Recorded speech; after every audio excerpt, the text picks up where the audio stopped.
And my question is about communion. Okay. So what I hear a lot from them is that whenever in the Bible, whenever Jesus says, "This is my body and this is my blood," that the word "is" in other parts of the Bible is actually translated meaning and it to be a different verb, which could mean like to signify. So that's their first argument against it. They say that he's not actually saying it's literally "this is my body." The next argument that I'm hearing a lot is that in other parts of the Bible, that God actually forbids us to drink blood. Mm-hmm. And the last one would be that us eating the body of Christ is actually cannibalism. Okay, so let's deal with each one of those at least briefly. There's a lot that could be said about them, but unfortunately, live radio wouldn't allow me to talk about it for 20 minutes. In terms of the first argument, well, so the verb here in Greek is the standard Greek verb. It's the equivalent of the verb to be. In this particular passage, it's esti, and you would just translate that ordinarily as is. Now, can it be translated in other ways? Yeah, it can be translated in other ways. It's probably better not to think in terms of translating it other ways as much as it meaning other things. If I, for example, hold up a dollar bill and say, let's make it a $10 bill because of inflation, because the government prints too much money.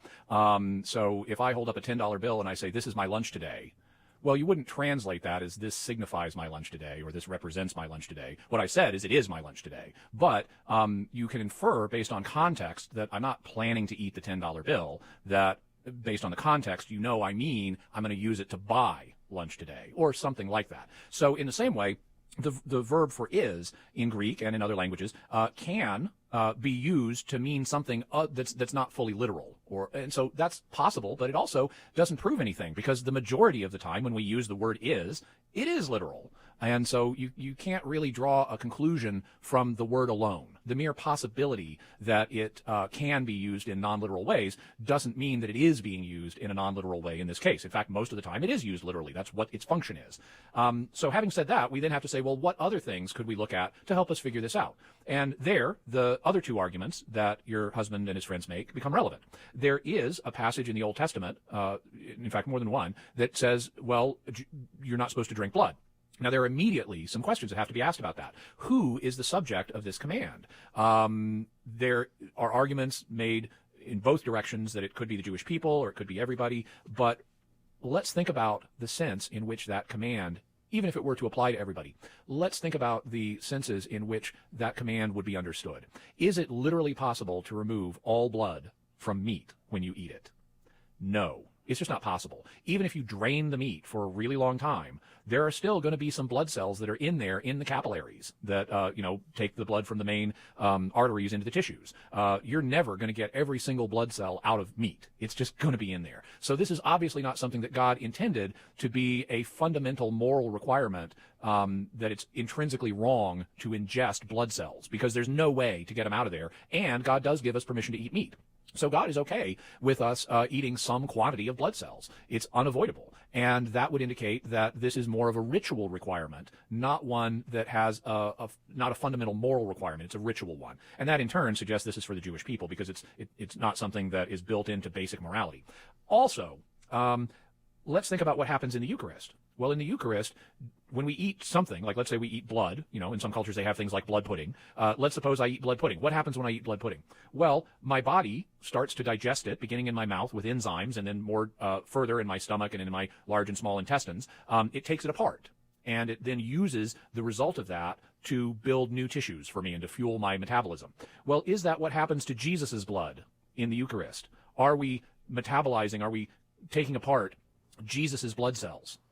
No, we're not, because Jesus is only present under the forms or appearances of the bread and wine. And as soon as the appearances of the bread and wine dissolve, then the real presence ceases. And so Jesus's body and his blood are enthroned gloriously in heaven, and our stomach acid never attacks them. So we are not digesting Jesus's blood or his flesh. That's why this doesn't count as cannibalism, the third argument, because we're not actually digesting Jesus. The situation is a little bit more like, and this is a science fiction example, but if you've ever seen the movie The Fantastic Voyage, in The Fantastic Voyage, what happens is you have people who need to perform an operation on a guy's brain, and they get shrunk down, and they're in a little bitty submarine that gets injected into the guy's bloodstream so they can access his brain and do the surgery they need. Well, they're not being digested. They're just inside of him, inside of this little submarine. And in the same way, Jesus enters us under the appearances of bread and wine, but we're not actually digesting him. He's just present in us for a time until the accidents dissolve. Also, if you look at the Old Testament's statement about why we shouldn't drink blood or eat blood, the reason that's given is because the blood is the life. And there's a sense in which that's true because the blood does carry the oxygen and the nutrients out to the cells that someone needs to live, that an animal needs to live. And so consequently, there's a sense in which the blood can be seen as representing the life of the body. But let's think about that. Is there anyone whose life it's okay to have in us?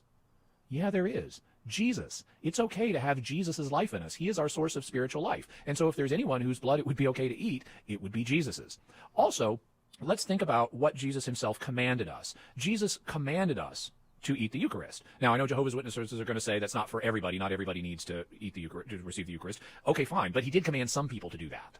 And so for those people, would Jesus have commanded them to eat the Eucharist, which he said is his blood, if it was wrong to do so? Would he have done that even symbolically?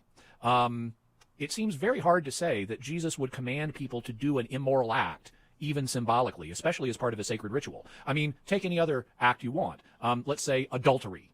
Okay, would Jesus, as part of a sacred rite that he's instituting, command people to symbolically commit adultery? That seems very hard to square with Jesus' holiness. And so consequently, if Jesus is not going to command people to symbolically commit an immoral act as part of a sacred ritual, then that would suggest that commanding them to eat at least his blood was not an immoral act. So there are multiple reasons here why the arguments that are being proposed by the Jehovah's Witnesses don't actually succeed in this case. And there are other arguments, which I don't have time to go into right now, that show that no, Jesus did mean this literally. That's confirmed by multiple other passages in the New Testament and in the Church Fathers. If you'd like to read about those, go to Catholic.com and type in real presence, and a number of resources will pop up for you.